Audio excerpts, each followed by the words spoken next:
아주 감동적인 찬양 감사드리겠습니다. 예수 그리스도의 사랑과 평화가 여러분들과 함께 하시기를 바라겠습니다. 오늘은 어버이 주일입니다. 특히 5월 가정의 달을 맞이하여서 주님을 그 중심에 모신 여러분들 모든 가정에 세상에 줄 수 없는 큰 평화가 넘쳐나기를 바라겠습니다. 우리 시대를 다양하게 보고 느끼고 평가할 수 있을 겁니다. 누가 보느냐에 따라, 어느 관점에서 보느냐에 따라, 그리고 어떤 마음 자세로 보느냐에 따라 달라질 텐데, 제가 볼 때 우리가 사는 이 사회를 규정할 수 있는 단어는 대립이라고 생각합니다. 우리나라는 남과 북이 대립되어 있습니다. 양극화라고 하죠. 부한 사람과 가난한 사람이 대립하고 있습니다. 그리고 정치 성향에 따라 서로 대립하고 있고, 지역이 대립하고 있고, 세대별로 대립하고 있습니다. 교회를 다니는 사람이라고 한다면 교회 안과 밖은 대립되어 있다고 믿습니다. 대립하고 있다는 것은 갈등하고 있다는 거죠. 갈등한다는 것은 서로 싫어한다는 겁니다. 대통령이 새로 뽑힐 때마다 뉴스나 신문에서 기대하는 것은 통합적 리더십이나 국민 화합, 이런 말을 하는데 잘 아시겠지만 사실 이것이 쉽지 않습니다. 정당의 대표나 후보가 선거에 나와서 더 높은 지지를 받으면 대통령이 되는 거죠. 그렇다면 대통령은 그를 지지해 준 사람들의 요구에 맞춰서 정치를 할 수밖에 없습니다. 그러면 당연히 그를 지지하지 않는 사람들의 요구는 제대로 들어줄 수 없게 되어 있습니다. 그래서 대통령을 지지하지 않았던 사람들의 불만이 나오고 나중에는 갈등이 나올 수밖에 없는 겁니다. 이건 우리나라뿐만이 아닙니다. 전 세계 어느 나라나 다 마찬가지입니다. 특별히 우리는 세대 간의 갈등이 정치와 연결되어 있습니다. 나이 드신 분들이 지지하는 정당과 젊은 층이 지지하는 정당이 다릅니다. 요즘 인터넷이나 TV를 보면 각 세대들은 서로 소통이 잘 되지 못하고 있는 것 같습니다. 세대 간의 생각의 차이가 너무 큽니다. 생각은 다를 수 있습니다. 그렇다고 서로 멀어지면 문제가 되는 것 아니겠습니까? 지금 우리 사회의 많은 어르신들은 일제시대, 6.25 전쟁, 4.19와 경제 개발 시대를 경험하면서 여기까지 오셨습니다. 젊은이들이 배우는 역사책의 사건들이 바로 이곳에 계신 어른들의 삶이었던 겁니다. 참 수고 많으셨습니다. 힘든 시기였는데. 그런데 오늘날 젊은 세대의 삶은 역사책이나 교과서에 기록되어 있지 않습니다.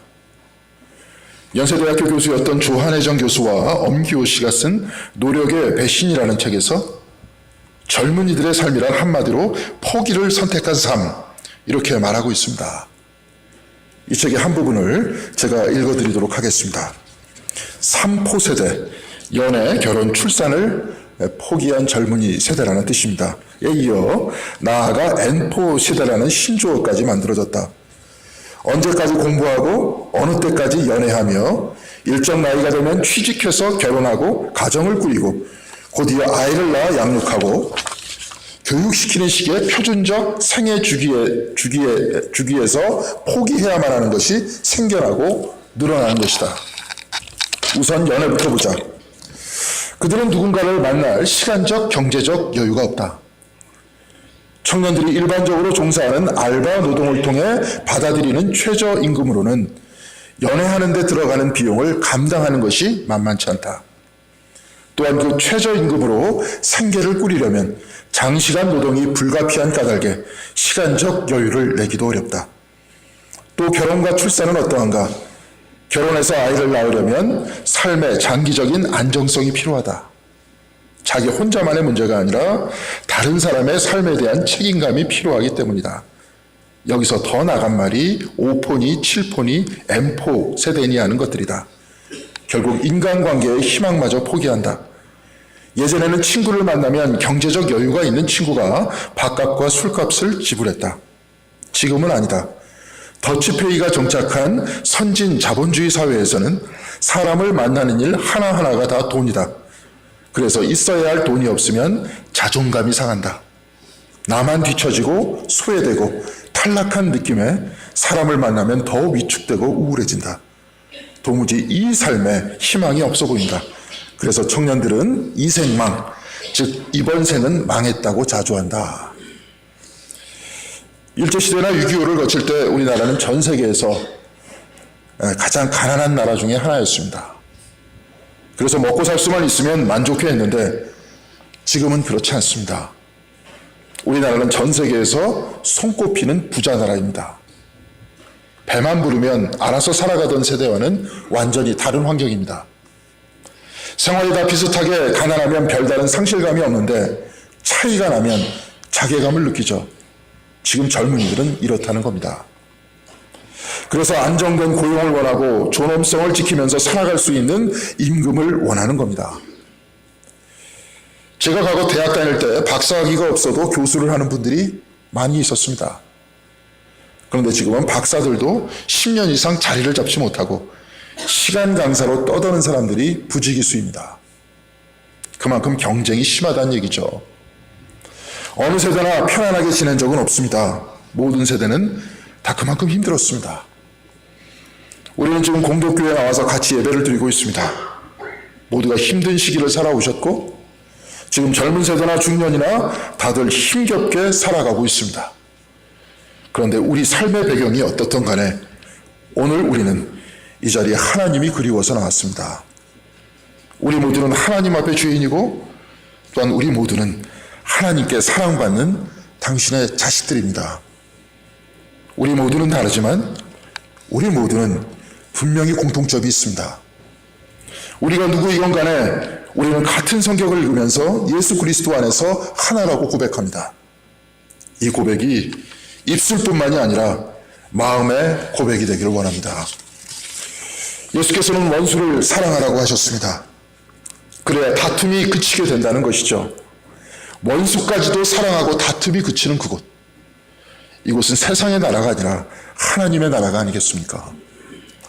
오늘 우리가 읽은 요한복음 10장 27절에는 내 양은 내 음성을 들으며 나는 그들을 알며 그들은 나를 따르느니라 이렇게 말씀하고 있습니다.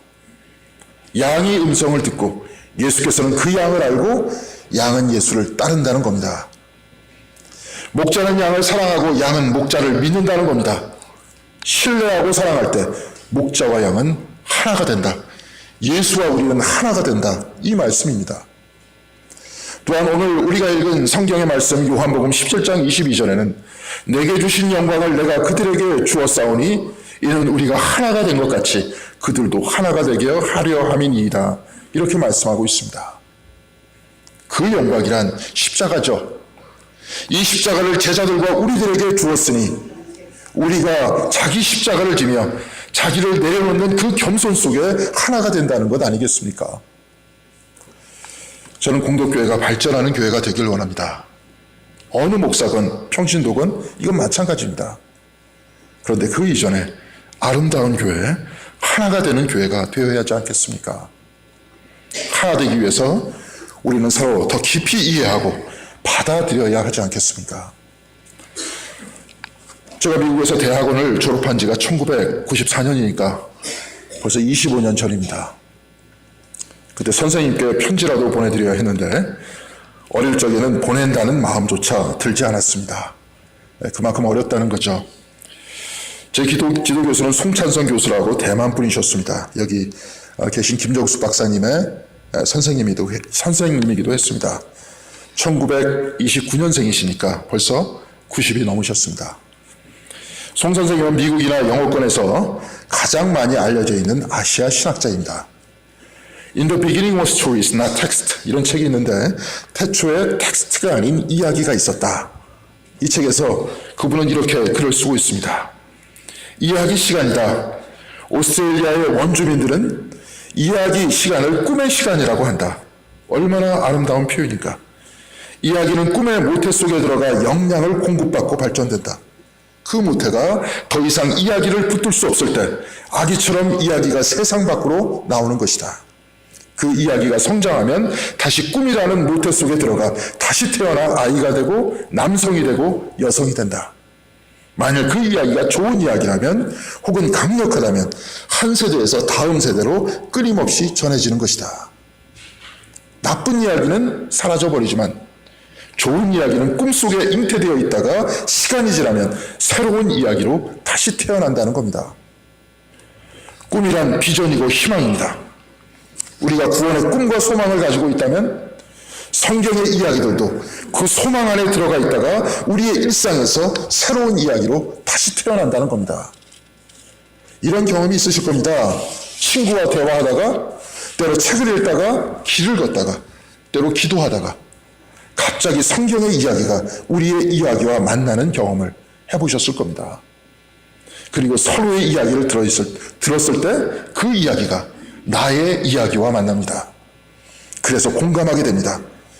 서로의 이야기를 깊이 듣고 나눌 때 우리는 서로 더 깊이 이해하고 알게 될 겁니다. 그래서 오늘 어버이날을 맞이해서 저는 두 개의 이야기를 준비했습니다. 첫 번째는 어머니가 아들에 대해 이야기하는 것이고 두 번째는 아들이 어머니에 대해서 이야기하는 것입니다. 두 이야기의 공통점이 있습니다. 첫 번째 이야기에서 어머니는 죽은 아들에 관해서 이야기하고 있고 두 번째 이야기에서 아들은 죽은 어머니의 손을 잡고 이야기합니다. 이야기를 더 하고 싶어도 더 이상 하지 못하는 슬픈 이야기들인 겁니다. 그런데 이들이 슬퍼함에도 불구하고 이 이야기를 통해 치유가 이루어지고 화해가 이루어집니다. 우리는 가정에서 서로를 이해하고 하나 되기 위한 그런 바람이 다 있죠. 하나 되어 행복하게 되는 꿈이 있습니다. 이 꿈을 위해 오늘의 이야기가 그 소중한 첫발이 되기를 바랍니다. 이미 떠난 사람은 다시 돌아올 수 없기 때문에 이 짧은 시간 동안 한 번이라도 진정한 만남을 가져야 하지 않겠습니까? 우리는 이 땅에서 생명을 가지고 잠깐 살아갈 뿐입니다. 주님은 양을 알고 양은 주님의 목소리를 아는 것과 같이 우리도 서로를 이해하고 하나가 되어야 하지 않겠습니까? 오늘 여러분과 나눌 첫 번째 이야기는 소설가 박완서 씨가 쓴 한 말씀만 하소서에서 가지고 왔습니다. 그리고 두 번째 이야기는 샘에게 보내는 편지로 유명한 미국의 심리학자 데니얼 고틀립이 쓴 마음에게 말 걸기라는 책에서 가지고 왔습니다. 먼저 소설가 박완서 씨의 이야기를 한번 보도록 하겠습니다. 박완서 씨가 쓴 한 말씀만 하소서는 캐톨릭에서 운영하는 잡지인 생활성서에 1년간 연재한 글을 모은 건데 이유는 88년도에 남편을 잃고 사랑하는 아들을 잃었기 때문에 그렇습니다. 그런데 사실 남편을 잃은 슬픔보다 아들을 잃은 슬픔이 몇 배 더 크게 되어 있습니다. 이 책의 서문에는 글을 이렇게 쓰고 있습니다. 여러분들 나누어 드린 글을 참고하시면 좋을 것 같습니다. 글을 한번 보시겠습니다. 88년 여름 아들을 잃었습니다. 5 자식 중에 하나였지만 아들로서는 하나밖에 없는 자식이었습니다. 그 최초의 충격을 어떻게 넘기고 아직도 목숨을 부지하고 있는지 잘 모르겠습니다. 통곡하다 지치면 설마 이런 일이 나에게 정말 일어났을라고 꿈이겠지 하는 희망으로 깜빡깜빡 잠이 들곤 했던 게 어렴풋 기억납니다. 먼저 남편이 지병으로 세상을 떠나고 3개월 후에 아들이 이 세상을 떠났으니 그는 어떤 심경이었겠습니까? 이에 관해서 박완서 씨는 어떤 생각을 하고 있었는지 다시 보겠습니다. 아들이 들어오는지 나가는지 전혀 신경을 안 쓰고 남편의 영정을 머리맡에 두고 여보 나 좀 데려가 줘요 하는 소리만 주문처럼 외고 살았다. 그런지 석 달 만에 남편이 데려간 건 내가 아니라 아들이었다. 나는 겁없이 그런 주문을 웬 내 입술을 찢어도 시원치가 않았고 내 소원에 그런 어깃장으로 답한 남편이 꼴도 보기 싫어 당장 영정사진을 치워버렸다. 이럴 리가 없다. 제발 꿈이어라. 방을 헤매며 온몸을 벽에 부딪히는 난동도 부려보았지만 악몽은 깨어나지 않았다. 슬픔보다 더 견딜 수 없는 건 수치심이었다. 내가 뭘 잘못했기에 이런 벌을 받습니까? 라는 신에 대한 원망은 곧 사람들이 이 여자는 뭘 잘못했기에 그 외아들 하나 지니지 못했나 하는 수군거림이 되어 나에게 돌아왔다. 친지들이 정중한 조문의 말도 그냥 비아냥거림을 포장한 말로 들렸다. 사람을 만나기 싫어 딸네 집에 방 한 켠을 차지하고 숨어 있어도 부끄러움을 면할 길이 없었다. 혼자 있으면 하늘이 부끄럽고 땅이 부끄러웠다. 차라리 하나님과 정면 대결을 하려고 수녀원에 들어가 독방 차지를 하고 있어도 보았다. 도대체 나에게 왜 이런 벌을 주셨나? 항의도 해보고 나도 아들 곁으로 데리고 가달라고 처절하게 기도도 해보았다. 그 애는 25년 5개월 동안이나 나를 행복하게 해주었다. 내 기쁨이요 보람이요 희망이요 기둥이었다. 우리는 자식을 가르칠 때 남의 은혜를 잊지 말라고 가르친다. 배은망덕은 가장 타기할 부도덕으로 친다. 공공할 때 받은 얼마 안 되는 금전적인 도움이나 우울할 날 말동무해준 친구의 우정도 잊지 않고 오래 기억하는 게 사람의 도리이거늘 어떻게 25년 5개월 동안이야 나를 그렇게 기쁘게 해준 아들을 잊는 게 수라고 말할 수 있을까? 아들이 살아있을 때 이제 의사가 됐었는데 어머니는 아들에게 자동차를 사줬습니다. 너무나도 자랑스러운 아들이었기 때문에 사람들이 사는 뭐 검정이나 흰색 차가 아니라 남색 프레스토를 사줬다고 합니다. 그런데도 괜히 차를 사주어서 사고라도 당하면 어떨까 이렇게 걱정했고 아들이 집을 떠날 때부터 돌아올 때까지 기도하는 시간이 많았다 이렇게 전하고 있습니다. 그의 글을 다시 읽어보겠습니다. 아들이 의과대학을 졸업하던 해 사준 소형차가 남색 프레스토였다. 그때만 해도 고루한 내 상식으로는 인턴 주제에 제 차는 사치였다. 그러나 꼭두 새벽에 나가 오밤중에 돌아오는 고된 인턴 생활에서 출퇴근에 소모하는 시간과 체력을 조금이라도 덜어주고 싶어 그 차를 사도록 했다. 집에서 병원까지는 너무 멀고 교통편도 불편한지라 그의 자가용만은 사치품에서 제해주고 싶었다. 그러나 나로서는 크나큰 걱정거리를 떠맡은 셈이었다. 첫 새벽에 단잠이 덜 깬 부스스한 얼굴로 커피도 마시는 둥 마는 둥 그 차를 끌고 출근을 하고 나면 꼭 졸면서 운전하다 큰 사고를 낼 것 같은 방정맞은 생각을 떨칠 수가 없었다. 퇴근 때는 그런 방정맞은 생각이 아침보다 더했다. 돌아올 시간이 지나면 온갖 망상을 다 해야 했다. 아파트 진입로가 보이는 뒷베란다로 나가 남색 프레스토를 목 빠지게 기다리며 나는 얼마나 수도 없이 손가락에 묵지가 아니라 묵주입니다. 묵주 반지를 돌렸던가. 그놈의 프레스토가 웬수다 싶다가도 막상 아들의 상체가 보이는 프레스토가 나타나면 모든 근심은 사라지고 아들과 함께 남색 차까지도 그렇게 예뻐 보일 수가 없었다. 그런데 그의 염려대로 교통사고로 아들을 잃습니다. 한 말씀만 하소서. 바로 이 책에서 박은서 씨는 거의 알코올 중독이 걸린 듯이 아침부터 술을 마시고 깨어나서는 다시 술을 마시면서 때로는 하나님께서 계시는가 하면서 반문을 하죠. 그를 찾아오던 교인들이 상투적으로 던지는 위로도 성서의 욥기까지도 도움이 되지 않았다고 말하고 있습니다. 그러던 중 어느 날 수녀원에 가서 기도하던 중에 과식을 해서 변기 앞에서 먹고 있던 것을 다 토해냈습니다. 계속 마셨던 술 때문에 소화기관이 많이 약해졌던 탓이었겠죠. 그런데 이상하게도 마음의 빗장이 풀리면서 완전한 평화가 찾아왔다고 말하고 있습니다. 기도하던 의자가 아니라 화장실 변기 앞에서 무릎을 꿇고 그렇게 했다고 합니다. 그리고 거기서 딱 한 가지 질문을 던졌다고 합니다. 다시 한번 읽어보도록 하겠습니다. 미사 시간에도 기도 시간에도 산책하면서 긴 밤 잠 못 이루면서 신에 대한 내 물음은 딱 한 가지였다. 도대체 내가 무엇을 그렇게 크게 잘못하였기에 이런 무서운 벌을 받아야 하느냐는 질문보다는 포악이요 항의였다. 그러니까 내가 신의 부당함을 항의하고 내가 억울하다고 주장할 수 있는 유일한 근거는 나는 그닥 죄가 없다는 것이었다. 내가 죄가 있다면 어디 말해보시지 하는 하나님에 대한 일종의 시험이었다. 그때 계시처럼 떠오른 나의 죄는 이러했다. 나는 남에게 뭘 준 적이 없었다. 물질도 사랑도 내가 아낌없이 물질과 사랑을 나눈 범위는 가족과 친척 중에 극히 일부와 소수의 친구에만 국한되어 있었다. 물론 남을 해친 적도 없다고 여기고 있었다. 모르고 잘못한 것은 있을지라도 모르지만 의식하고 남에게 악을 행한 적이 없다는 자신감이 내가 신에게도 겁먹지 않고 당당하게 대들 수 있는 유일한 도덕적 근거였다.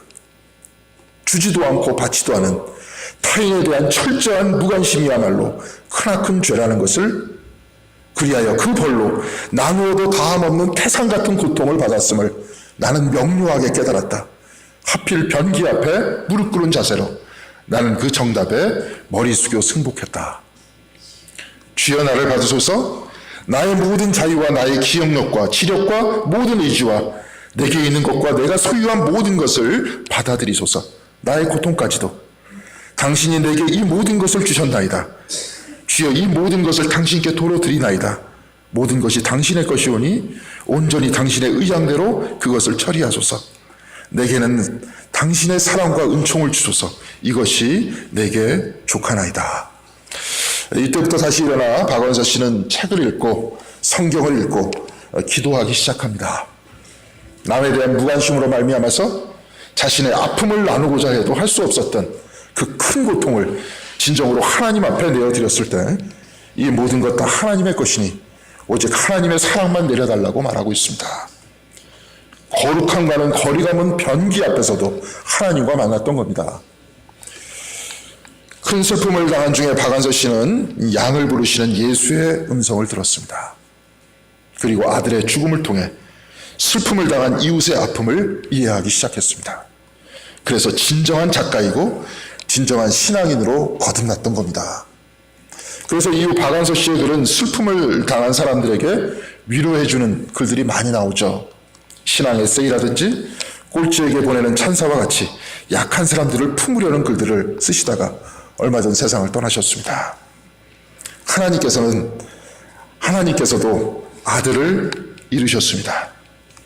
그래서 바울은 로마서 8장 32절에 자기 아들을 아끼지 아니하시고 우리 모든 사람을 위해서 내주신 이가 어찌 그 아들과 함께 모든 것을 우리에게 주시지 아니하겠느냐 이렇게 말했습니다.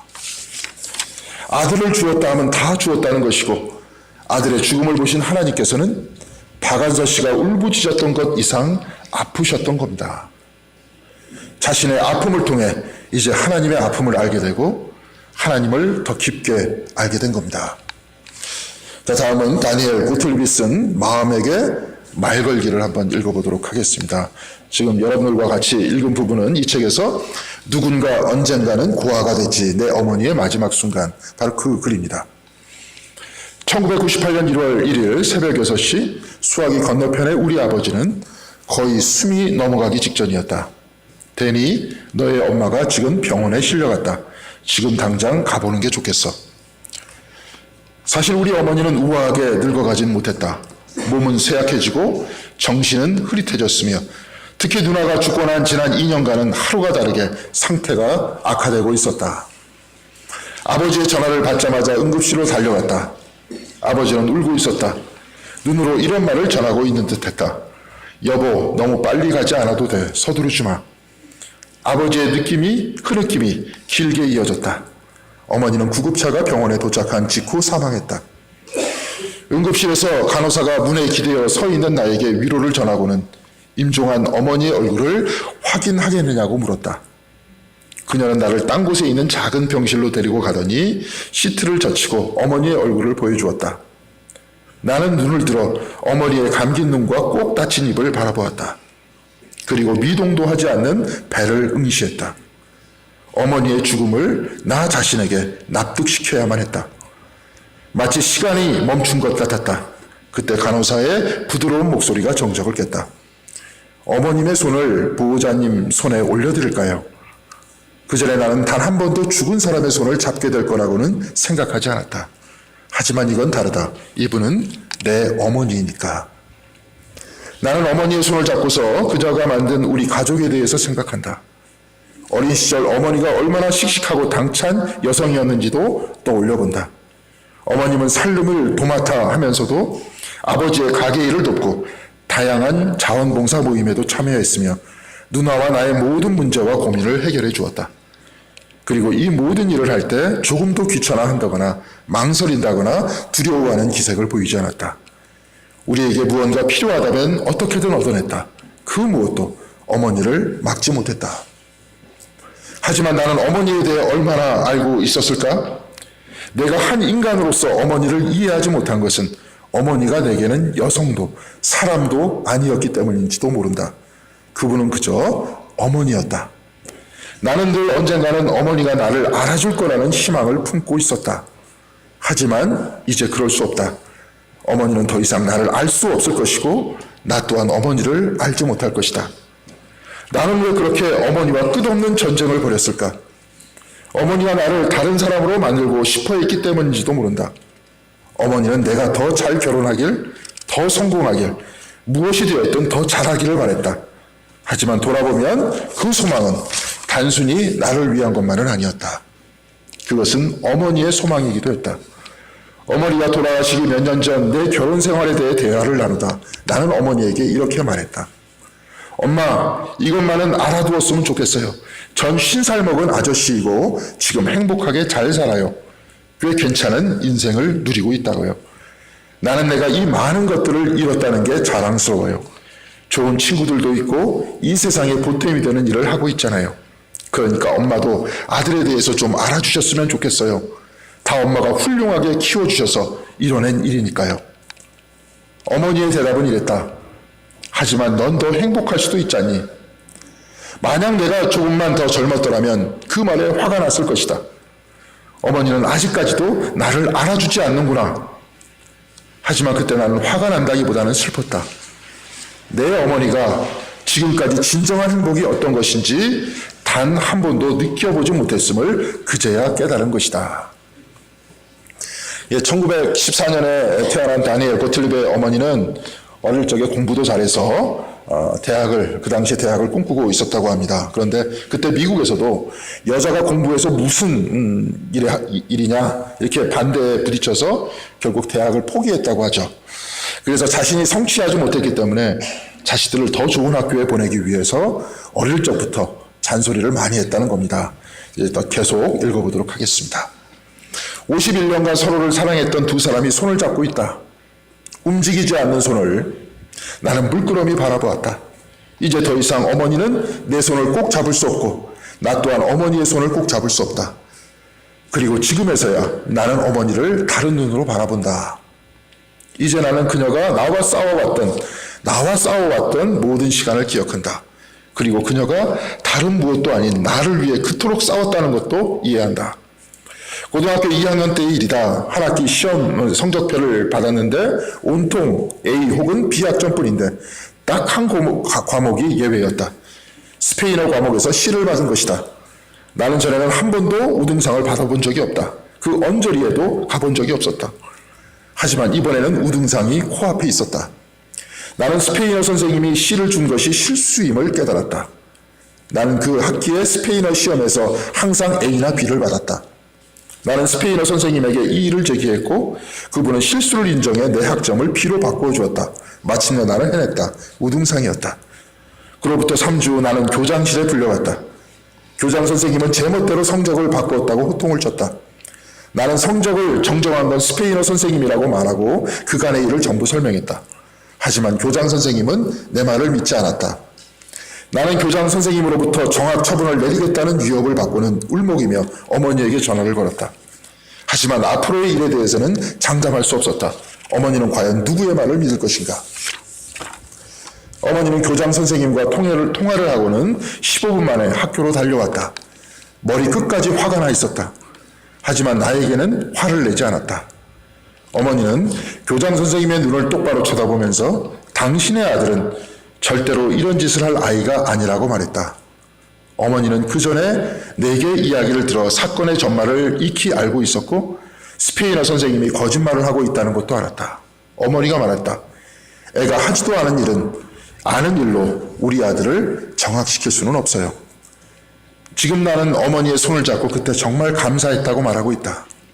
뿐만 아니라 실수를 저질러도 서로 마주보며 유쾌하게 웃을 수 있는 가족을 만들어 주었다는 점에 대해서도 감사한다. 어린 시절 어머니의 손을 잡고 있으면 나는 더없이 안정감을 느꼈다. 하지만 몇 년 후 나는 어머니가 내민 손을 거부하면서 실제보다 더 독립적인 척, 강한 척했다. 어머니의 손에서 내 손을 빼내는 일이 얼마나 어렵던지 오랜 세월 사랑하던 사람과 안녕을 구하는 것은 언제나 힘든 일이다. 다니엘 고틀립이 죽은 어머니의 손을 잡고 있어도 더 이상 대화하거나 이야기할 수 없죠. 서로 사랑했지만 서로의 생각이 다르고 과거에 받은 상처로 말미암아 분노했고 또한 다투었던 기억이 남아 있었던 겁니다. 서로 사랑하지만 서로를 온전히 보지 못하는 사람들, 그래서 상대의 온기를 느끼지 못하는 사람들이 이 세상에는 너무나도 많습니다. 서로를 사랑하지만 마음을 열지 못하고 서로 악수만 하고 있는 우리들에게 다니엘과 틀립은 서로의 마음을 열라고 말하고 있습니다. 왜냐하면 우리의 시간이 별로 많이 남아있지 않기 때문에 그렇습니다. 오늘은 어버이날입니다. 저는 두 이야기를 통해 우리가 대화할 수 있고 소통할 수 있는 서로의 이야기를 나누는 것이 좋다고 생각했습니다. 아들을 잃은 어머니의 이야기와 어머니를 잃은 아들의 이야기를 통해 서로 사랑하지만 더 이상 대화할 수 없는 이들을 통해 바로 지금 우리 서로 대화해야 할 것이라고 믿습니다. 이곳의 모든 부모님들 수고하셨습니다. 그리고 부모님이 살아계신 분들은 부모님의 손을 꼭 잡아주시면 좋겠습니다. 부모님과 깊은 대화를 하는 시간이 앞으로 별로 남아있지 않습니다. 저와 같은 중년의 사람들은 아버지이면서 어머니이면서 아들이고 또한 딸입니다. 서로 마음이 통하는 대화와 서로의 사랑을 확인하는 것을 내일이나 다음으로 미루지 말고 바로 오늘 확인해야 될 것 같습니다. 내 양은 내 음성을 들으며 나는 그들을 알며 그들은 나를 따르느니라 라고 했습니다. 요한복음 17장 22절에 내게 주신 영광을 내가 그들에게 주었사오니 이는 우리가 하나가 된 것 같이 그들도 하나가 되려 함이니이다. 주님께서는 이렇게 말씀하셨습니다. 이제 가족 간에 서로의 마음을 열어 성경의 이야기가 가족의 이야기가 되기를 바랍니다. 그리고 서로의 이야기를 듣고 그 이야기가 또한 성경의 이야기와 연결된 가족의 이야기가 되기를 바랍니다. 서로의 이야기를 나누며 서로 이해해 주길 바랍니다. 먼저 용서하고 먼저 손을 내밀고 먼저 눈 감아주고 먼저 사랑하시기 바랍니다.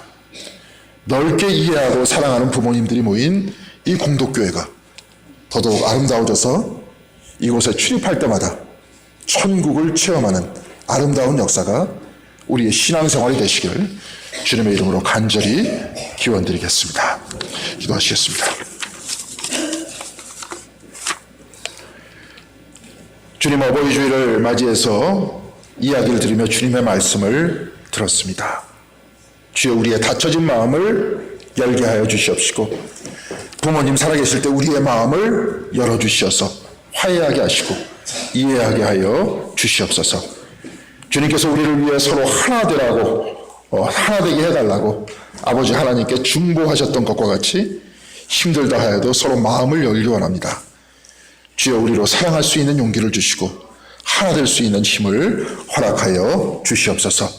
이곳에 계신 우리 어머니 아버지들 주여 이들을 위해 중보하오니 더욱 강건하게 하시고 자손들을 위해 드리는 기도가 하나라도 땅에 떨어지지 않도록 주께서 인도하여 주시옵시고 함께하여 주시옵소서. 이번은 말씀 우리 주 예수 그리스도의 이름으로 기도드렸습니다. 아멘.